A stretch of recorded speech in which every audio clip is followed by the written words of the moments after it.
Je souhaite la victoire à nos Lions demain contre le Cap-Vert. Je souhaite une victoire écrasante contre le Cap-Vert de nos Lions demain en huitième de finale. Ou bien, c'est bien ça? C'est en huitième de finale. Ouais, voilà, pour qu'ils puissent passer le cap des quarts de finale également. Alors, la victoire à nos Lions demain.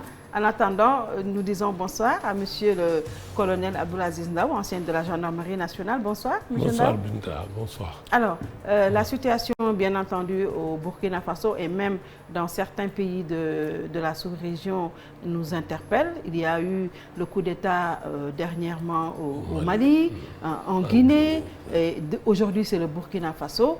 Qu'est-ce qui explique cette récurrence des coups d'État d'abord en Afrique de l'Ouest? Bon, nous faisons face à mon avis, à trois problèmes.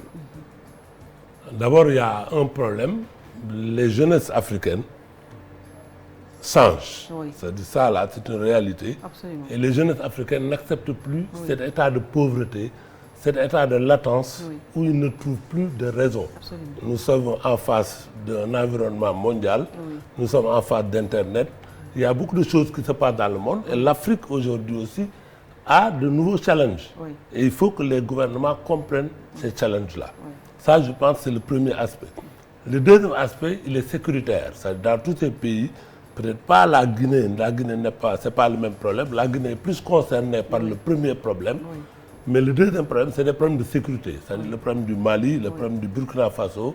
Ils font face à des actions terroristes et les gouvernements, aussi bien maliens que burkinabés, démocratiquement élus, n'ont pas les capacités politiques, économiques, sociales de faire face à ces problèmes-là. D'où des militaires qui pensent qu'eux, ils peuvent faire mieux. Troisième problème, nous sommes en phase avec des problèmes géopolitiques qui interpellent la France. Parce que tous ces pays aussi sont des pays francophones. Absolument. Et c'est des pays où la France agit. Et donc là aussi, il y a de nouvelles dimensions géopolitiques qui interpellent la France et qui interpellent nos gouvernants. C'est-à-dire qu'il faut que les rapports entre la France et nos pays-là changent. Je pense que ce sont ces trois problèmes-là. C'est-à-dire que pour le Mali, on a dit que c'est la France qui est derrière, pour la Guinée également, et même pour le Burkina Faso. Est-ce que vous pensez que la France est derrière? Je pense que non. Le coup d'État qui se passe aujourd'hui au Burkina, il était prévisible depuis novembre, décembre. Bon, déjà, pourquoi c'était prévisible, la France, pour expliquer un peu? Oui, c'était prévisible parce que le Burkina, depuis 5 ans, il y a des actes terroristes qui s'y passent. Absolument. Et on a vu qu'au Burkina, les gens, il n'y a pas assez d'informations sur ces qu'il-là. Les pays occidentaux ne donnent pas des informations. Nous-mêmes, nous ne donnons pas les informations nécessaires pour bien comprendre ce qui se passe dans ces pays. Mais au Burkina, en moyenne, il y a 15 militaires qui sont tués par jour. Les gens ne se rendent pas compte de ça. Surtout au nord du pays. Voilà, au nord du pays, non, ils sont en face des terroristes. Ils sont en face des terroristes, ils n'ont pas les moyens. Honnêtement, ils n'ont pas. Et pourtant, l'armée burkinabé a réclamé des moyens à l'État qui ne donne pas de moyens de se défendre. Et je pense que ça a débordé quand 53 gendarmes ont été tués. Absolument. Donc, 53 gendarmes ont été tués. Quand on regarde les causes, il y a des défauts parce qu'il manque réellement de moyens. Ces gendarmes avaient trop duré dans la position, ils n'avaient même pas les moyens de les relever. Ils avaient des problèmes de munitions, mais plus grave, ils avaient des problèmes d'alimentation. Absolument. Donc, ils sont laissés à eux-mêmes, comme qui dit. Voilà, ils pensent qu'ils sont laissés à eux-mêmes et ces problèmes-là. Est-ce que ce n'est pas le cas d'ailleurs? Pourquoi on n'a pas donné suffisamment de moyens à l'armée burkinabé pour se défendre? Non, et pourtant, Kaboré l'avait bien promis lors de... Ces gouvernements, lorsqu'il a été réélu. Tous nos gouvernements-là, il y a un petit problème de capacité. Quand on fait la guerre, c'est sur des capacités. Capacité tactique, capacité de feu, capacité d'aviation. Il y a des capacités militaires qu'il faut avoir pour faire la guerre. Surtout face à une situation asymétrique comme ça. Ce n'est pas la guerre normale. C'est une guerre asymétrique. Ça veut dire que vous avez affaire à des bandes armées, vous avez affaire à des engins explosifs. Si vous n'avez même pas les moyens... puissances de feu. Voilà. Donc, il faut beaucoup d'hélicoptères déjà pour intervenir dans ces histoires-là. Qu'est-ce qu'il y a? Est-ce que les États n'ont pas les moyens? Ou parce qu'ils n'ont pas la volonté d'équiper leur armée? Ils n'ont pas les moyens. Oui. C'est-à-dire il faut bien comprendre que les États-là n'ont pas les moyens. Hein? Ce qui se passe dans le Sahel, moi, personnellement, je verrais d'autres solutions. C'est-à-dire il faudrait aujourd'hui qu'on mette ensemble des moyens. Oui. C'est ce qui se passe, nous interpelle tous. Oui. Ce n'est pas seulement le Burkina, le Mali, le Niger. Que les États mutualisent leurs forces par rapport à... Que les États mutualisent les forces. Oui. Okay? C'est-à-dire les États pourraient mutualiser les forces parce que aucun des États, même nous Sénégalais, on a des moyens. Nous, on investit beaucoup dans la défense. On le voit chaque 4 avril. Non, nonobstant les 4 avril, ce que vous voyez, on a des moyens, on a des capacités. Oui. Mais ces capacités, bon, ça peut nous permettre réellement de régler des problèmes, mais ça ne peut pas régler les problèmes. Oui. Par contre, si on mutualisait, là, Barkhane, c'est 4 000 hommes. 4 000 hommes. Mais c'est 4 000 hommes avec des capacités satellitaires, des capacités de renseignement, des capacités en termes de tactique, c'est-à-dire il y a tous les moyens de combat, les hélicoptères, les chars, il y a tout ça, mais aucun de nos pays n'a ça. Mais pourquoi pas? Parce alors, que pourquoi pas? Il n'y a pas cette volonté d'être ensemble, la France est toujours derrière. Tous nos budgets, c'est-à-dire qu'on fait une armée de l'Afrique de l'Ouest. On mutualise nos moyens. Hein? Pourquoi ils n'ont pas cette volonté politique peut-être? C'est une volonté politique peut-être. Ils ne veulent pas armer une armée qui va se retourner peut-être contre Non, cette armée ne peut pas se retourner contre eux. Oui. Tout le monde parle d'intégration africaine. Oui. L'intégration africaine, tout le monde voit l'économie, tout le monde voit. Mais il faudrait commencer par une intégration militaire. Oui. Toutes ces armées-là, qui font des coups d'État là, on n'en a pas besoin. Oui. Parce que ces armées n'ont rien à faire. Oui. C'est pourquoi elles font des coups d'État. Oui. Parce que ces armées, au lieu de penser je pense qu'ils auraient dû penser que leur mission, c'est de défendre l'intégrité territoriale.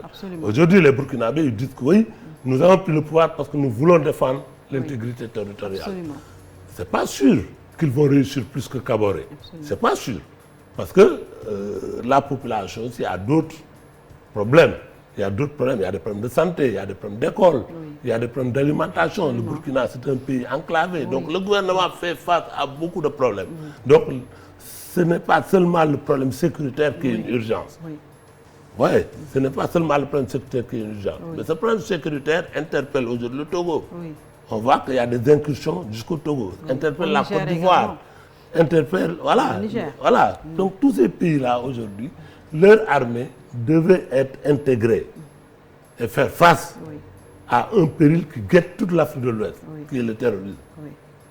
Nous, Sénégalais, on a beaucoup de choses à montrer, on a beaucoup de choses à valoir, on a des écoles, tout ça, il faudrait mutualiser et pouvoir acheter des capacités, avoir des capacités aériennes. Nos États n'ont pas les moyens de les acheter, mais si on mutualise, on peut. Oui. Mais on a comme l'impression que ces États sont veulent toujours rester derrière la France. C'est le deuxième problème, c'est le troisième problème que j'évoquais, c'est-à-dire la France, qui a colonisé ces pays, doit changer de tactique vis-à-vis de ces pays. Ces pays ne comprennent plus, en tout cas la jeunesse africaine. Pourquoi ces pays ne veulent pas prendre leur indépendance vis-à-vis de la France? C'est ça que je vous dis, c'est-à-dire il faudrait, la jeunesse africaine ne l'accepte plus. Mais les gouvernants l'acceptent. Mais les gouvernants, les présidents sont toujours derrière la France. Parce qu'en France déjà, il y a déjà un problème en France. Quand vous voyez en France qu'aujourd'hui, on va vers des élections françaises, c'est un Zemmour, c'est Marine Le Pen, voilà, et tout le problème revient sur l'immigration. C'est là où il n'y a plus de hauteur politique en France, il n'y a plus d'hommes visionnaires en France, il n'y a plus un général de Gaulle, il n'y a plus même un Mitterrand. Parce que ces gens-là aussi, ils avaient des visions. Absolument. Quand vous vous rappelez de la Baule, les démocraties africaines, ça c'est Mitterrand qui intervient. Il a voulu changer les rapports. Maintenant c'est l'extrême droite, c'est le racisme, c'est mais le repli sur... Le racisme ne voit que l'immigration, mais il ne voit pas ce que la France nous prend. Moi j'aimerais bien que Zemmour gagne les élections en France, qu'il se replie et que nous aussi on leur dit voilà, c'est bon, vous partez, nous partons. Et on verra où la France prendra ses matières premières, où la France fera. Vous prenez par exemple, la France est un pays nucléaire. Oui. La France est un pays nucléaire. La France n'a pas d'autre énergie à part le nucléaire. C'est la France qui a besoin des Africains. Et c'est la France qui a besoin de l'uranium. Absolument. À quel prix il le paye? Et tout ça, c'est des paradigmes qu'il faut aujourd'hui changer. Oui. Et nos gouvernants, peut-être, mais les jeunes là vont les pousser à changer ces rapports. Absolument. Donc, tout ça aussi, les coups d'État là se font un peu contre la France. Oui. Et la France n'anticipe pas. La France n'avait même pas quand même le Mali a pris ses responsabilités vis-à-vis de la France, on a vu ce qui s'est passé. On a tout de suite dit que c'était la France qui était derrière.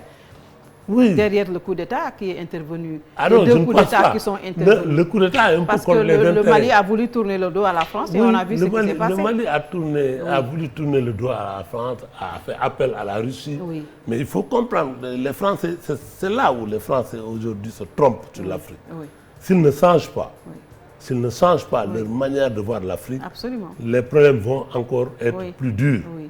Parce que la jeunesse africaine n'acceptera plus. Nous ne sommes plus les valets de la France, il faut que la France l'accepte aussi. Donc il faut un autre système de partenariat que la Chine est en train de mettre en place, la Turquie est en train de mettre en place. Les Russes, ils sont en train de mettre en place. Donc il y a des changements. Le partenariat gagnant-gagnant. Voilà, il y a des conditions géopolitiques qu'il faut revoir. Et c'est pourquoi les Français, quand les gens bloquaient leur convoi à Ouagadougou, tout ça, ils devaient quand même se poser des questions. Oui, absolument. Voilà. Mais aujourd'hui aussi, avec l'affaire Le Putsch qui est intervenu au Burkina Faso, on a dit que c'est la France qui est derrière parce que ils ne veulent pas que le procès tire à sa fin, le procès sur la mort de Thomas Sankara. Honnêtement, parce qu'aux dernières nouvelles, tout de suite, j'ai lu quelque part que le général Diendéré a été libéré par les mutins, alors que le général Diendéré faisait partie du commando qui aurait assassiné le président Sankara. Ces pays, le Mali, comme la Guinée, comme le Burkina Faso, c'est des pays de tradition de coup d'État. Combien de coups d'État il y a eu au Burkina Faso? Combien de coups d'État il y a eu au Mali? Donc ces pays, leur armée, c'est très différent de l'armée sénégalaise. Leur armée doit être réformée. Le président Kaboré, il y avait des choses qu'il devait faire. Il y avait des réformes qu'il devait faire dans l'armée burkinabé. Il l'avait promis d'ailleurs quand il a été réélu en 2020. Dans ces pays, les armées sont trop importantes. Absolument. Les armées sont très importantes. Donc ces armées exigent des moyens. Et si ces moyens ne sont pas donnés, et il n'y a pas cette forme de démocratie où l'armée est réellement sous contrôle de l'État, les problèmes se posent. Blaise Compaoré, quoi qu'on puisse dire, il peut avoir joué un rôle. Parce que Blaise Compaoré aussi, c'était la sécurité du Burkina. Absolument. Il ne faut jamais oublier que tout le temps que Blaise Compaoré était là, il y a des attaques permanentes. Depuis qu'il est parti, il y a des problèmes de sécurité qui se posent. Donc tout ça... On s'est même posé la question à savoir si Compaoré n'était pas derrière ces attaques aussi depuis son départ. Tout ça, c'est possible parce que c'est des pays qui ont des traditions de coup d'État où l'armée a eu trop d'importance. L'armée, c'est une part importante de la nation. Mais il faut un concept armée-nation. Mais il faut que l'armée aussi reste dans sa place. Avant qu'on commence, vous m'avez dit, oui, colonel, pourquoi vous ne faites pas de la politique? Je dis non, moi je suis militaire. Je suis militaire. J'accepte mon état de militaire. Quand on accepte l'état de militaire, ça veut dire que le pouvoir, il est civil. Mais on n'a plus cette impression. On a comme l'impression que les armées sont tout de suite promptes à venir prendre le pouvoir aux mains des civils et à vouloir s'imposer. On a vu ce qui s'est passé au Mali et en Guinée. Et maintenant, c'est au Burkina Faso. On ne sait pas quand est-ce que va durer encore cette transition. C'est des problèmes. C'est des problèmes. Comme je vous ai dit, il y a 3 problèmes. Il y a des problèmes d'abord de malgouvernance. Absolument. Dans ces pays-là, les 3 pays où vous avez cités, dans l'armée malienne, comment une armée en guerre, l'armée malienne était en guerre. L'État malien débloque 100 milliards pour acheter des chars de combat, pour acheter 100 chars de combat. Il n'y a jamais eu de chars. Les 100 milliards ont disparu un peu. Absolument. Et les avions également. Avec des politiciens, avec des militaires. Une corruption. Voilà. Comment dans une armée qui est en guerre, des soldats sont en train de mourir, on parle de corruption. Ça, c'est la malgouvernance. Au Burkina Faso, c'est les populations aussi qui manifestent. Parce qu'il y a combien il y a 2 millions de Burkinabés dans le nord qui sont déplacés. Il n'y a plus d'école. Moi, j'étais personnellement au Burkina Faso. Il n'y a plus d'école, il n'y a plus de poste de santé, il n'y a rien. C'est des pays, c'est des villages laissés à l'abandon. Et vous n'avez comme administration que l'armée.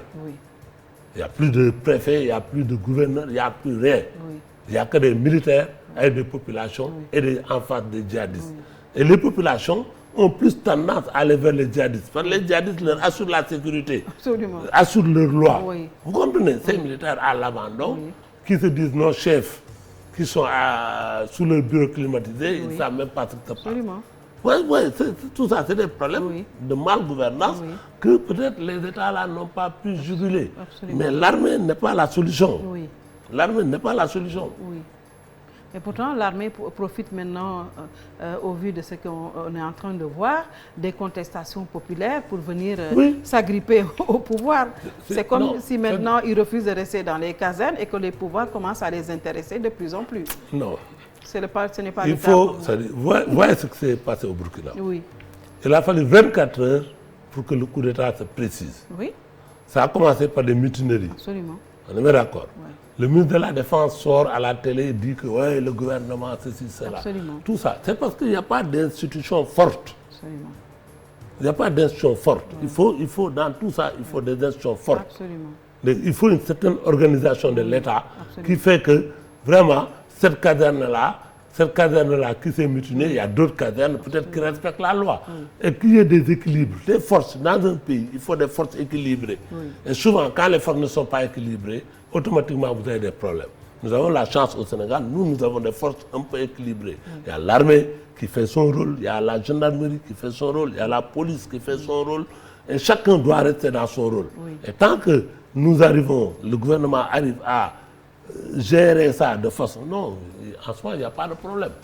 Mais c'est quand vraiment tout est laissé des colonels, je ne sais pas, le colonel qui a fait le coup d'État, bon, voilà, c'est pas possible. Mais jusqu'où ça peut mener, selon vous, ce putsch au Burkina? Bon, ça c'est la CEDEAO aussi. Les solutions que prend la CEDEAO qui va encore venir jouer au sapeur-pompier. Les solutions de la CEDEAO ne sont pas les bonnes solutions. Comme je vous dis, les condamnations et les sanctions. Il faut le bâton, il faut la carotte. La CEDEAO peut exiger effectivement le retour des militaires dans les casernes, le ceci, le cela, prendre des sanctions et consorts. Mais en contrepartie, que propose la CEDEAO au Mali? Que propose la CEDEAO au Burkina Faso? Devant les urgences que les Maliens, quelle est la solidarité de la Côte d'Ivoire, du Sénégal et des autres pays? Parce qu'avant de sanctionner aussi, il faut faire preuve de ça, accompagner ces gens-là. Et c'est là peut-être où la CEDEAO n'arrive pas à remplir son rôle. La CEDEAO aurait dû trouver aujourd'hui des solutions, prendre à bras le corps le problème du terrorisme. Le problème du terrorisme devrait être le problème de la CEDEAO. Que la CEDEAO se dise aujourd'hui qu'est-ce que nous, en tant qu'État, nous faisons. Avant de faire appel à la France, nous-mêmes, qu'est-ce qu'on peut faire? Ils ne veulent pas de leur indépendance, en tout cas. C'est comme l'impression qu'on a. Ça, c'est trop. Leur indépendance militaire, je voulais dire. Non, c'est l'indépendance dans tous les domaines. Nous avons 61 ans, bientôt 62 ans d'indépendance. Et nous avons une jeunesse un peu perdue. Une jeunesse qui ne voit plus, qui ne voit plus dans notre indépendance vraiment les voies et moyens de s'en sortir. C'est ça aussi le problème. La pauvreté là. Tant que nous ne luttons pas contre la pauvreté et que les pays qui prennent nos matières premières là lèvent la situation économique de ces gens, on verra ces situations-là. Mais justement, c'est la mode, finalement, les coups d'État. En l'espace d'une année, on a 3 coups d'État. Aujourd'hui, c'est le Burkina Faso. Est-ce que cela veut dire que les États africains sont tous menacés au-delà même du djihadisme, par les coups d'État militaires? L'État africain, le problème c'est est-ce que l'État africain est viable? Est-ce que l'État africain est viable? Est-ce que l'État africain est viable? Je vous pose la question. Face à un problème de sécurité, comme le cas malien, comme le cas burkinabé, comme le cas nigérien, quelle est la réponse de l'État? Et si l'État n'arrive pas à apporter cette réponse, et que les autres aussi ne l'aident pas, ces États n'ont aucune capacité. Cette capacité, c'est avoir des moyens pour... Parce que la guerre aussi, c'est des moyens. Barkhane, c'est 1 million d'euros par jour que ça coûte à la France. Est-ce que l'État malien est capable de mettre 1 million d'euros sur la table, 2 millions d'euros sur la table chaque jour pour faire la guerre? Oui. Voilà. Là, ils ont fait appel peut-être à la Russie. Là aussi, c'est géopolitique. Oui. C'est géopolitique. Oui. Vous allez sur l'Ukraine aujourd'hui. Vous voyez un peu ce qui se passe en Ukraine. Ce qui se passe en Ukraine, les Américains, ils ne sont pas prêts à faire la guerre à la Russie contre l'Ukraine, pour l'Ukraine. Ouais. Mais qui mobilise en Ukraine? C'est la France. Aujourd'hui, la France est le premier pays de l'OTAN à décider d'envoyer des troupes dans deux pays. Toujours la France, omniprésente. Donc, voilà. Donc ça aussi, ça se traduit, comme la France a sa chasse gardée, les Russes aussi se disent non, on va les trouver la leçon. Absolument. Absolument. Aussi, c'est de la géopolitique, mais c'est à nous de refuser cette géopolitique. Absolument. Si nous, dans le cas de la CEDEAO, on avait dit on veut monter 10 000 hommes. Prendre notre destin en main. 10 000 hommes, que les Sénégalais là mettent 1 000 hommes, que les Nigériens mettent. On l'a fait. On l'a fait au Libéria. Hein. Moi j'ai fait partie d'un régiment sénégalais au Libéria, dans ce qu'on a appelé l'ECOMOC. Mais l'ECOMOC a été. Les Occidentaux sont venus peut-être nous aider. Mais au fond, au départ, c'est une force africaine qui a pu faire des choses. Il y a eu les comiques également. Voilà. Et ces choses-là, peut-être, c'est ce qu'il faudrait. Maintenant, sur le Mali, c'est plus important, parce qu'il faut d'autres moyens, et plus importants. Et ces moyens-là, il aurait fallu qu'on mutualise, qu'on regarde si le Sénégal prend son budget militaire, le Mali prend son budget militaire, tous ces pays, on se donne les capacités d'une armée de 10 000 hommes capables de faire face aux terroristes. Est-ce que les États ne sont pas menacés? Vous n'avez pas répondu par les coups d'État militaires au rythme... Nous, Sénégal, non. Les autres États, je ne parle pas seulement du Sénégal. Non, les Sénégalais peuvent dormir, honnêtement. Vous pensez? Pourquoi vous le dites? Pourquoi? Hier, il y a eu des élections, non? Oui. Il y a une expression démocratique. C'est-à-dire, à un moment donné, il faut que les vannes là s'ouvrent. Il y a une expression démocratique qui se fait. Les Sénégalais, ils sont assez mûrs, assez matures pour choisir, mettre des bulletins dans les urnes. Et honnêtement, ça se passe, je pense, personnellement, mon jugement là-dedans, ça se passe assez démocratiquement. Pour une fois, on n'a pas parlé de fichier électoral. Pour une fois, on a parlé de quelques fraudes, mais on n'a pas parlé de fraude. Et tout ça, ça permet quand même de contenir un peu les colères des foules. Le président, il va comprendre qu'il y a quelques problèmes là, il y a des problèmes là, il y a des problèmes là. Il va corriger, il a le temps de corriger. Un peu, voilà. Au mois de mars, on a eu quand même une contestation très mortelle qui a fait 14 morts. Hein. Et ce n'est pas la première fois qu'il y a des contestations au Sénégal. Oui, mais tout ça, il faut en tirer des leçons. Tout ça, il faut en tirer des leçons. Mais est-ce que les leçons sont tirées justement? Moi, je ne suis pas politicien pour tirer les leçons. Hein? Moi, vous me direz qu'est-ce qui n'a pas marché en matière de maintien de l'ordre, en ceci, en cela, je peux répondre, parce que c'est ça mon boulot. Moi, je parlais des États africains. Est-ce qu'ils sont à l'abri de coups d'État au rythme où vont les choses? Notre État, je dis notre État. Je parle des États africains. Non, attends, moi je parle de mon État d'abord. Vous nous avez dit de dormir...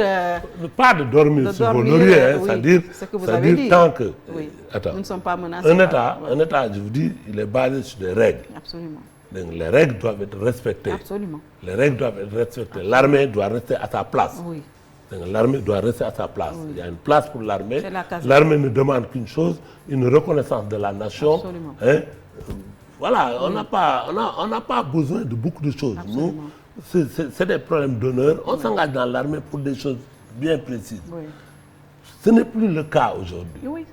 Les vocations sont un peu différentes. Il y a tellement de chômeurs là, que les gosses là, comme l'armée ouvre les vannes, ils intègrent.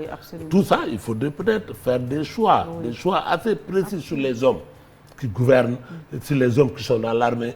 Tout ça, avant, il y a de bonnes enquêtes de moralité. Vous ne pouvez pas être gendarme parce que vous décidez d'être gendarme. Il y a des enquêtes que nous faisons, nous savons qui vous êtes avant de vous intégrer dans la gendarmerie. Et ça, tout ça, c'est important.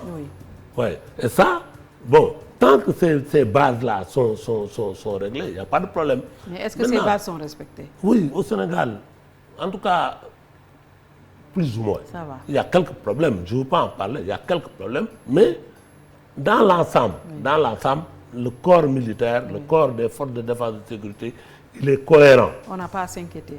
On n'a pas de problème. Oui. On n'a pas de problème. Il faut seulement des regards sur nos blessés. Il faut des regards sur nos morts, les veuves qu'on laisse. Il y a beaucoup de morts inconscients. Moi, je pense que ces problèmes, l'État les prend en charge. Il faut penser au logement militaire. Il y a tellement de petits problèmes. Les militaires, c'est ça qu'ils réclament. Bon. Et ils en ont le droit d'ailleurs. Voilà, c'est ça qu'ils attendent de l'État. Bon, il leur faut des chefs aussi irréprochables.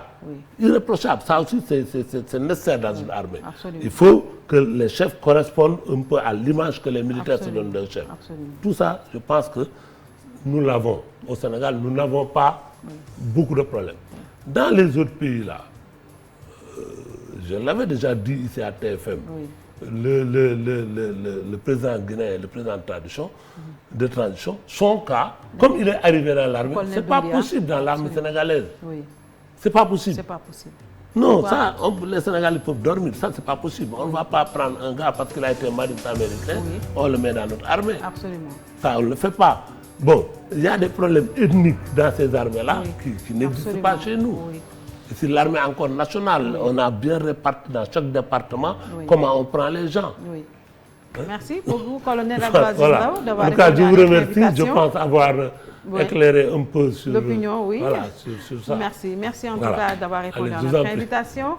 Merci d'avoir suivi. Encore une fois, nous souhaitons la victoire écrasante à nos Lions contre le Cap-Vert. Ce sera demain. Merci d'avoir suivi et à demain, Inch'Allah. Allez.